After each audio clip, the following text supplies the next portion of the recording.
टिभीहरू के लिएर गएर रहेछ नि त्यो होटलबाट 2 महिना अगाडिको कुरो भन्नु अनि त्यसपछि त्यो चाहिँ खासमा उतापट्टिको रहेछ के भन्छ 1.5 महिना अगाडि चाइनिजको उजुरी परेको रहेछ हजुर त्यो उजुरीको त्यही रिजन लुट्या रहेछ नि त त्यहाँ त लुट्या रहेछ अनि त्यो लुटेको आधारमा चाहिँ खासमा त्यो छानबिन गर्नलाई त्यहाँ सिसिटिभीहरू लिएर जानु भएको रहेछ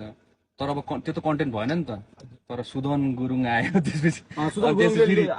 फेरि यति नराम्रोसित उनीहरूले के गरेर भनेको छ सुदन गुरुङ युवतीसँग हामी पारिवारिक हाम्रो साथीभाइहरूसँग हामी गएको हुन्छौँ होइन हामी कतिवटा ठाउँहरू हामी जान्छौँ कुन ठाउँमा अब हामी के खान्छौँ होला के गर्छौँ होला त्यो पारिवारिक आफ्नो सम्बन्धहरू हुन्छ त्यहाँ होइन साथीभाइहरू हुन्छ होइन त्यही पनि त्यतिखेर त त्यो नाकाको लागि गएको थियो नाकामा के गर्नुपर्छ कि भनेर गएको थियौँ हामी त सबैजना हामी 4-5 जना गएको हो तर अब त्यहाँ चाहिँ आज मेरो विचारमा त्यो रिजोर्टले त्यो पनि निकाल्यो भनेर सुनिरहेको थिएँ